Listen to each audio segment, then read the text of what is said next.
deux météos ici. Oh. Tu touches à ta météo à toi. Comment tu te sens aujourd'hui? C'est un concept qui est merveilleux, qui a changé beaucoup ma pratique. Moi, j'ai la chance, c'est la deuxième année que je le vis dans la classe avec les ateliers. Puis, ça m'aide beaucoup avec les élèves qui ont des difficultés au niveau de leur comportement, qui, pour des raisons qu'on ignore, arrivent le matin puis qui sont en colère ou qui sont tristes, qui refusent de travailler. Si tu t'aperçois que tu penses à autre chose, tu reviens sur le son de la vibration.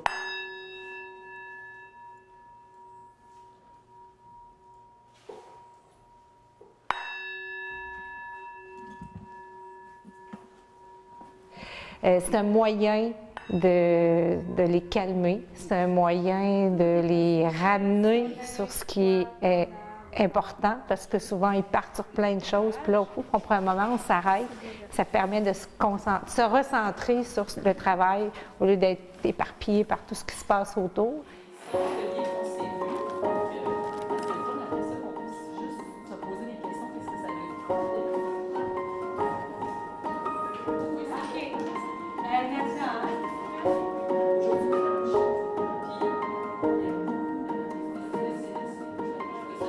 En 1998, j'ai fondé l'organisme à but non lucratif Arbre en cœur. De septembre à juin, j'offre aux enfants de la maternelle 4 ans à la 6e année, et particulièrement aux jeunes défavorisés, incluant les nouveaux arrivants et les jeunes des communautés autochtones, la possibilité de développer leur plein potentiel humain.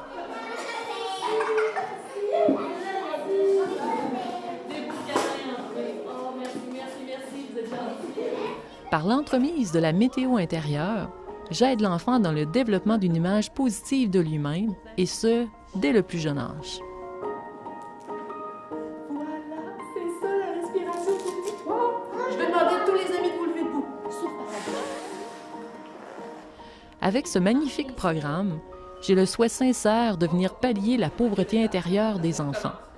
Mon objectif est d'offrir des outils de saine gestion comportementale et émotionnelle qui favorisera la réussite éducative de l'enfant, et ce, pour le devenir d'une société meilleure.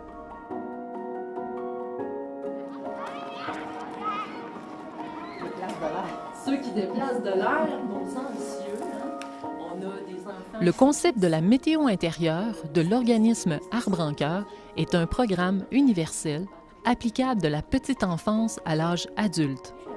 Il est le fruit de 8 années d'écoute et de partage avec les enfants, les enseignants, les spécialistes et les parents. Il s'appuie sur des résultats scientifiques et des recherches menées par l'Université du Québec à Trois-Rivières, ainsi que sur les avis de divers spécialistes. Oui, c'est clair que je pense que ça devrait être étendu dans les écoles et que ça devrait faire partie d'une certaine formation de base que devraient recevoir les enfants et aussi qui pourrait servir aux parents. Encore une fois. Hey, bravo les amis. D'après les ateliers donnés par Arbre en cœur dans de nombreuses écoles au Québec, la météo intérieure s'avère un outil très utile pour les enseignants afin de favoriser le développement de l'estime de soi, la saine gestion comportementale et émotionnelle chez l'enfant. Et un enfant qui s'épanouit à l'école devient un adulte qui contribue pleinement à la société. Donc, est-ce que tu t'en rappelles bien comment on fait la respiration? Tout d'abord, on va s'imaginer une petite framboise. Imagine-la dans ta tête. Donc, on va aller ramasser notre petite framboise au sol. On se penche, on la prend, on l'amène jusqu'à notre nez. On sent... Moi, je trouve qu'on n'est plus seulement que des enseignants là, qui vont transmettre de la matière, puis tout ça. On a plusieurs rôles, plusieurs chapeaux. On est psychologue, on est infirmière. Les enfants ont tellement des grands besoins. On la met dans notre nez, on sent. Super, bravo, tu peux t'asseoir. Qu'est-ce que c'est la météo l'orage? C'est quoi les sentiments? On est fort. Dès son arrivée à la maternelle, des enquêtes et des études québécoises et internationales rapportent des niveaux inégaux de réussite éducative selon les caractéristiques des enfants. Celle-là. Qu'est-ce que c'est? Nomme-moi. La fâchée. Fâché? Oui. Ça t'arrive des fois d'être fâché dans la météo du tonnerre et des éclairs? Montre-moi c'est quoi le geste de la météo du tonnerre et des éclairs. Oui, alors on sent qu'on est en colère et qu'on est fâché. Ouais. Fâchée. Tous les jours, nous vivons une multitude d'émotions. Pour aider les enfants à comprendre celles qu'ils vivent au quotidien, il faut utiliser des comparaisons simples et claires. Selon toi, là, c'est quoi la météo intérieure? Ben, la météo intérieure, c'est pour contrôler ses émotions, pour savoir quelle émotion tu as à l'intérieur. C'est ce que tu ressens dans ton cœur, dans ta tête, quand il y a des émotions qui se passent, quand tu es triste, quand tu es heureux, quand tu as peur, tu es excité, puis tu sais, toutes les émotions que tu vis. De dessiner les 4 météos intérieures qu'on vit souvent, des fois dans la classe ou à la maison. Hein? Alors, il y a des météos agréables. Tu sais ce que ça veut dire, le mot agréable? Oui. Tu sais ce que ça veut dire? Selon moi, les émotions sont un peu comme la météo. Lorsque nous éprouvons de la joie et du bien-être, nous pouvons dire que c'est ensoleillé dans notre tête ou dans notre cœur. Mais lorsque nous éprouvons de la colère, de l'impatience, c'est comme un orage qui gronde au fond de nous. Toi, Zachary? Blessé. Blessé avec la météo. Quelle météo tu as choisi pour blessé?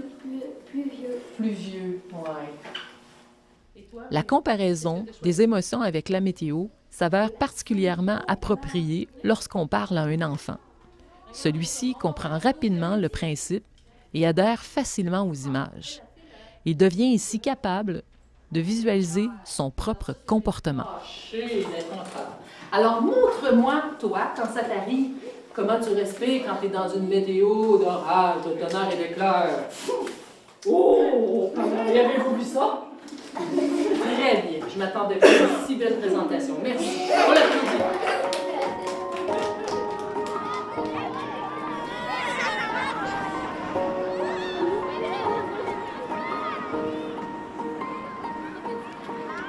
De plus en plus d'écoles désirent obtenir les services d'Arbre en Cœur, autant pour les ateliers scolaires avec les enfants, pour la formation des enseignants, pour des conférences afin de soutenir les parents ou pour des ateliers parents-enfants dès la maternelle 4 ans.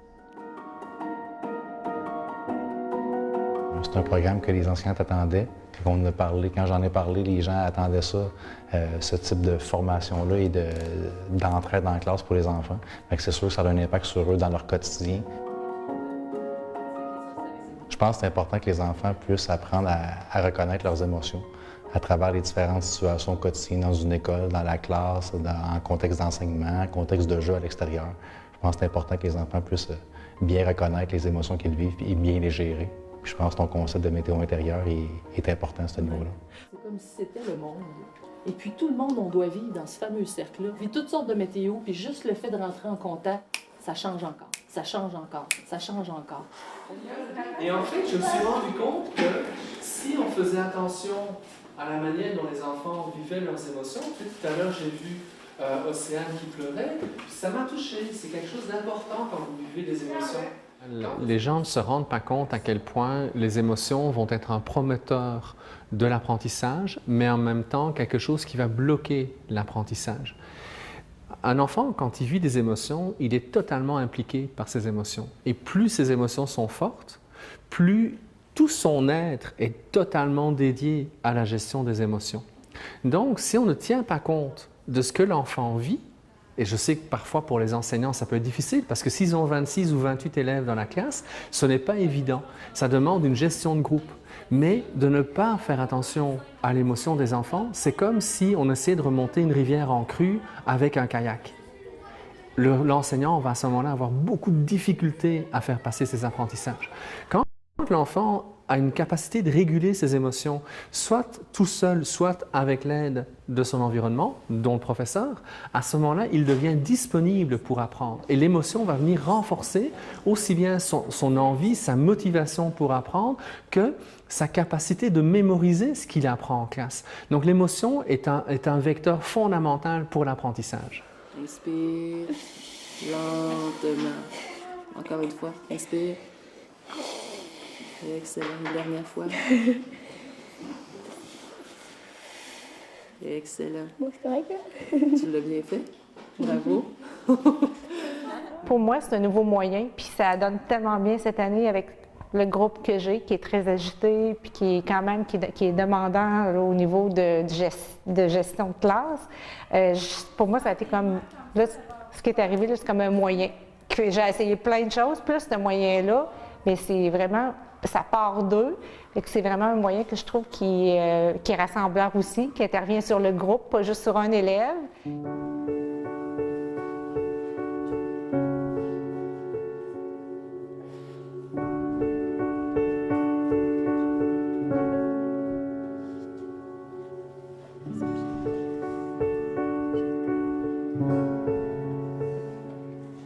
Quand on installe un environnement sécuritaire dans la classe ou dans la maison, grâce en fait à un adulte bienveillant avec lequel l'enfant peut se sentir en sécurité, qu'on fait des activités plus de prévention pour que quand l'enfant, quand il s'est levé, il sait qu'il a une grosse journée à l'école, il est excité ou il est malheureux. Donc ils sont déjà chargés au moment de rentrer à l'école. Et donc, si l'enseignant peut utiliser une routine comme celle que tu as mise en place, mais c'est certain que ça va déjà aider l'enfant à revenir à lui, revenir dans le moment présent, être là en sécurité avec l'enseignant. Oui, ça a brassé à la maison, oui, ça a peut-être brassé dans la cour de récréation parce que l'enfant s'est fait intimider, ou il a eu peur d'être rejeté, ou alors on s'est moqué de lui, ou il n'a pas été choisi pour faire le jeu dans lequel la plupart des petits gars ou des petites filles se sont impliqués dans la cour. Mais au moment où il rentre dans la classe, « Hey, je suis en sécurité ». À ce moment-là, on le ramène dans le moment présent. Et en le ramenant dans le moment présent, il est plus disponible aux apprentissages scolaires. Je fonctionnais avant, je leur faisais dire à voix haute comment était leur météo. Maintenant, je leur fais juste pointer du doigt sur la fiche. Ils sont comme moins de difficulté à le dire vraiment qu'est-ce qu'ils ressentent, parce que j'avais l'impression qu'il y en a des fois qui ne voulaient pas le dire ou qui disaient quelque chose comme pour que ça paraisse bien, tandis que là, bien, ils le font vraiment plus pour eux, le dire. Puis moi, en même temps, ça me fait voir comment ça fait. Que je sais même, là, on l'avait fait ce matin, puis il y a une petite fille qui a pointé pluie, puis je suis allée la voir avant de dîner, puis comment ça va? Puis là, j'ai pu savoir un petit peu qu'est-ce qui se passait. Fait que sans que ça devienne quelque chose là, que tout le monde sait, ils le font plus pour eux-mêmes.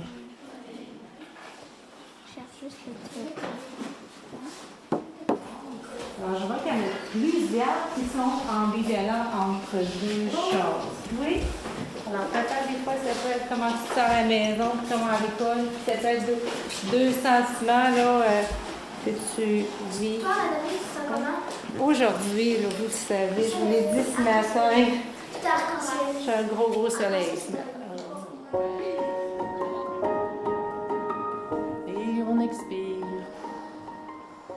Le programme que j'ai créé permet d'atteindre un climat de bienveillance dans l'école et favorise le goût d'apprendre et de réussir. On va se lever debout. Vous allez vous placer. Avec la météo intérieure, on réussit à les apaiser, à leur donner des outils. Oui. Puis là, à ce moment-là, c'est plus facile de faire le travail pour lequel j'ai été formée. Oui, c'est ça. Les amener à apprendre à lire et à écrire. Si tu passes ton temps à lancer des flèches aux alentours, ça veut dire regarder tes amis. C'est comme si tu lançais des flèches n'importe où. Mais je vais t'expliquer avec une méditation des sons. On appelle ça développer l'attention sur un son. C'est l'atelier où est-ce qu'on lançait des flèches de concentration. Je vais faire résonner un son. Puis en fermant les yeux, tu vas lancer des flèches sur le son. Ce que je veux dire, c'est dans ta tête que tu vas lancer des flèches. Tu vas essayer de juste lancer des flèches avec ton esprit à concentrer sur le son qui est là. Si tu t'aperçois là, que tu es distrait, tu reviens sur le son, c'est juste ça le jeu. C'est l'atelier où est-ce que, bon, les enfants écoutaient un petit bruit, puis là, ils lançaient une flèche comme avec leur arc, puis ils se concentraient vraiment sur l'objet ou le bruit. Puis après ça, c'était... Moi, ce que j'ai aimé, c'est qu'à un moment donné, on était en train d'apprendre quelque chose en classe, puis là, à un moment donné, c'était fébrile dans la classe, puis là, il y a un enfant qui a dit on devrait lancer des flèches de concentration. Puis là, tout le monde était embarqué. Puis après ça, le calme est revenu dans la classe, puis ils ont pu vraiment bien apprendre ce que j'avais à leur montrer. Ouais. Puis je pense que si on n'enseigne pas aux enfants à se concentrer, à leur donner des outils, bien, ils ont de la difficulté. Donc, la météo intérieure puis les ateliers viennent combler un besoin de ce côté-là. Mais ce que je te demande, c'est que tu regardes ici mes yeux. D'accord? OK. Alors, je vais te demander, là, tout le monde d'aller plus vite. Depuis 2015, Arbre en Cœur travaille étroitement avec l'Université du Québec à Trois-Rivières. Afin que le programme puisse être reconnu, nous avons effectué 3 recherches avec des enfants de 5 à 7 ans afin de vérifier l'impact du programme. Oui, en fait, c'est qu'on a cherché à évaluer un peu le programme Arbre en Cœur. Il n'en ressort que pour le groupe de maternelle, les groupes de maternelle et de première année, il y a une diminution significative, donc importante, en ce qui concerne les problèmes d'attention, les comportements agressifs également. Pour le groupe de maternelle seulement, bien, les groupes de maternelle, parce qu'il y a quand même une distinction à faire, il y a une diminution significative pour ce qui est des problèmes de comportement agressif. Donc, on peut penser que les élèves ont appris à mieux nommer leurs émotions, à plus les verbaliser au lieu de les agir en poussant les amis, en criant, en faisant des choses comme ça. C'est ce qu'on peut déduire en fait du résultat. Puis pour ce qui est des premières années, seulement, il y a eu une diminution significative de l'anxiété. Donc, on sait que l'anxiété, en fait, c'est souvent suscité par une impression de perte de contrôle. On n'a plus le contrôle sur les choses, on se sent anxieux. Donc, on peut penser également que le programme que tu donnes dans les écoles fait en sorte que les élèves ont un sentiment d'avoir une meilleure maîtrise de soi, une meilleure connaissance de soi, ce qui peut démontrer une moins grande anxiété, finalement. Puis, c'est ça. Fait que les enseignantes ont un intérêt envers le programme, considèrent que réellement, ça a des impacts positifs dans leur gestion de classe, chez les élèves également. Puis, la majorité également ont mentionné que ça pourrait être quelque chose même de souhaitable, que ce soit établi dans diverses écoles et que vraiment, ça devienne un programme clé, en fait.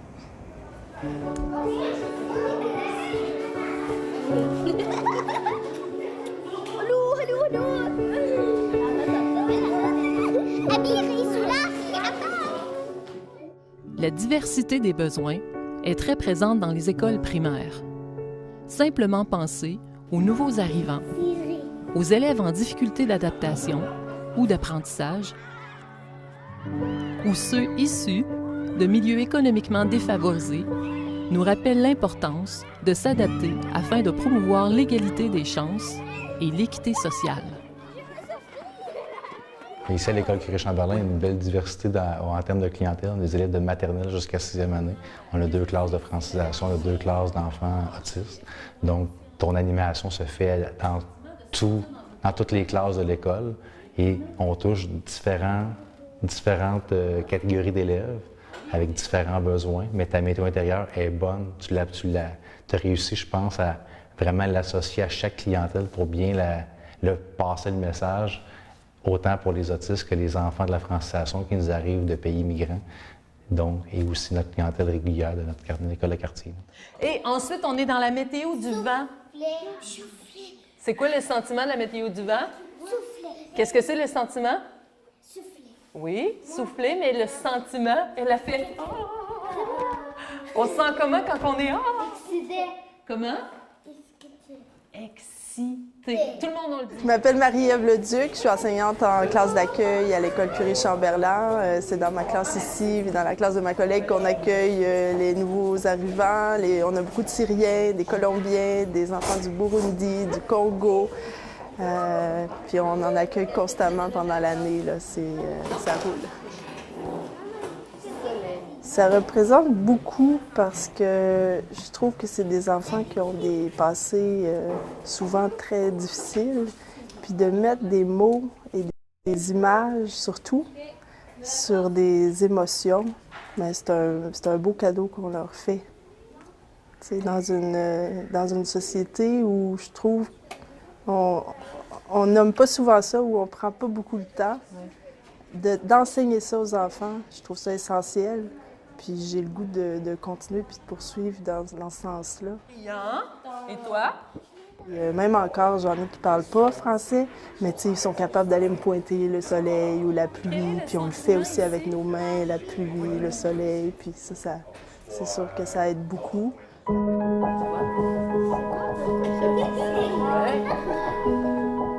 Alors, je vais te montrer la bouteille quand elle est ici, quand elle est fâchée, quand elle est en colère. Dis-le, colère.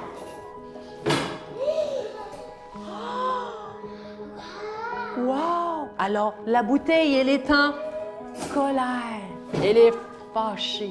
Regardez, dans ta tête, hein, quand tu vis la météo intérieure de la colère, tu te sens parfois comme la bouteille, tu vois?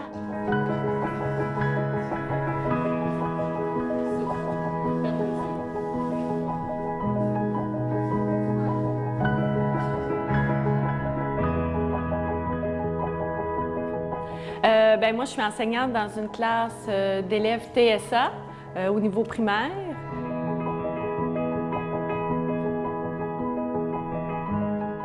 En fait, même moi, ça m'arrive régulièrement, on fait le calendrier à tous les matins avec la météo. Et j'ajoute souvent, avant même de nommer la journée, la date du jour, je nomme ma météo intérieure parce que le mandala est juste à côté du calendrier. Puis je le dis souvent, bon, moi, je me sens dans le vent aujourd'hui. Moi, je suis un petit peu dans les nuages. Puis les élèves, je le vois qu'eux aussi, là, ils amènent leurs yeux sur le mandala. Puis il y en a qui, spontanément, vont nous donner leur météo. D'autres, je vois qu'ils regardent, mais ils ne veulent pas partager leur météo intérieure. Mais je sais qu'ils le font. Ce qu'ils ont aimé beaucoup aussi, c'est la bouteille. Avec les flocons noirs, là. Je me suis fait demander, est-ce que je peux la bouger? Puis elle est là, elle est présente. Ça aussi, c'est quelque chose qui est représentatif pour eux. C'est important, eux, du concret. Comme je disais, l'histoire de Mathéo, j'ai un élève qui le dit, « Ah là, il y a un nuage noir. » Puis, tu sais, c'est vraiment bénéfique. Ils ont pu... c'est plus facile pour mettre des mots sur leurs émotions, ce qui n'est pas évident, là. C'est pas évident pour personne, mais pour eux, encore moins, là, ouais.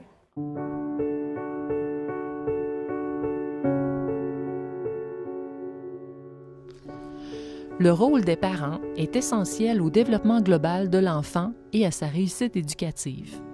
C'est pourquoi nous trouvons essentiel d'offrir des ateliers parents-enfants dès l'âge de 4 ans afin d'agir tôt et de façon continue pour ainsi favoriser l'épanouissement de chaque enfant.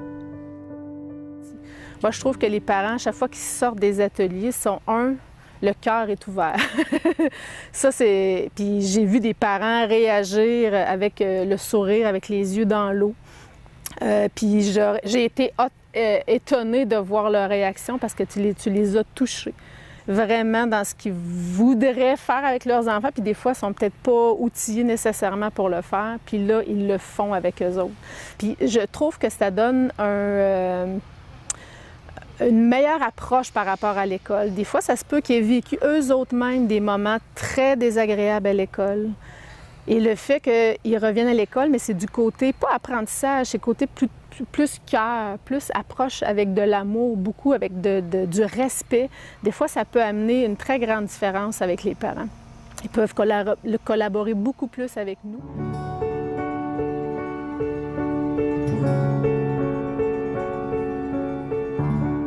Nos activités sur la gestion des émotions, ainsi que sur l'apprentissage de différentes techniques de respiration et de pleine présence, favorisent un mieux-être global pour l'enfant. Ça m'a permis de vivre du calme, puis c'est ça, du calme, puis parce que des fois je me sens agitée, puis ça me permet de me calmer.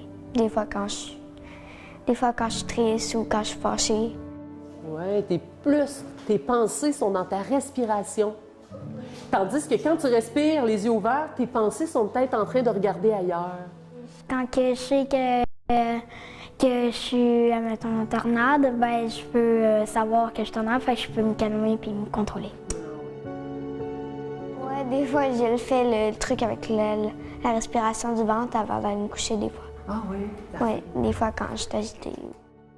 On sent déjà qu'il y a un mouvement qui commence à embarquer. Oui. Puis on sait que la météo intérieure, c'est un concept qu'on veut établir sur plusieurs mois, voire des ans en années, sur 2 ans pour l'établir comme il faut, puis créer des habitudes auprès des élèves, puis le personnel de travailler en classe au quotidien qui prend quelques minutes. La plus grande embûche que je rencontre chez les enseignants quand on travaille en rôle conseil, c'est le temps. Ce fameux mot « temps » qu'on nomme souvent. Le temps fait que les enseignants sont pas capables de mettre en application certains outils et les outils qui sont amenés par l'approche sont tellement concrets, mais courts. C'est facile de prendre un temps d'arrêt puis de dire on va respirer. C'est facile de prendre un temps d'arrêt puis de dire on va juste identifier comment on se sent. C'est pas quelque chose qui est lourd.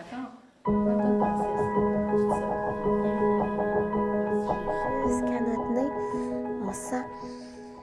J'ai beaucoup évolué là-dedans aussi, dans mon approche auprès des enfants. On va ramasser une moyenne framboise. C'est tellement simple. Moi, je trouve que c'est pas difficile du tout, là. Les enfants adorent ça. Souvent, ils vont sortir d'eux-mêmes leur signer. Puis, je trouve que les images aussi, la météo, c'est près d'eux. C'est vraiment une bonne façon pour eux là, de comprendre les sentiments puis les émotions.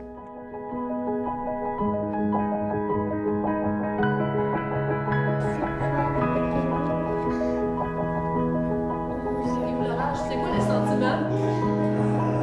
On est fort. À ce jour, plus de 5000 personnes ont bénéficié du programme Arbre en cœur. Faire connaître encore davantage cette méthode de savoir-être semble essentiel, surtout au tout début du parcours scolaire de l'enfant. Une autre chose, parce que plus qu'on va dire de choses différentes, peut-être qu'on trouve. Puis je trouve, en tout cas, je trouve ça merveilleux. Toutes les écoles devraient pouvoir faire la météo intérieure.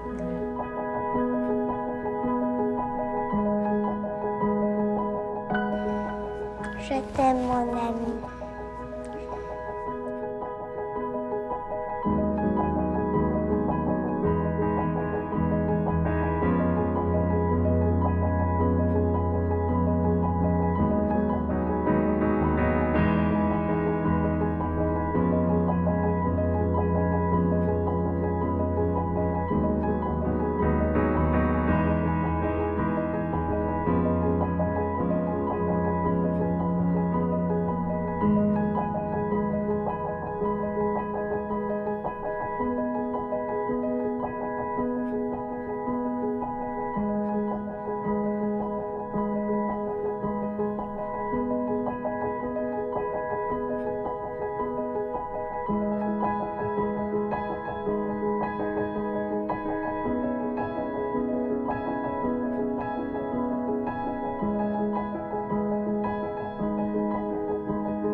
Nous TV, fiers de faire rayonner notre communauté.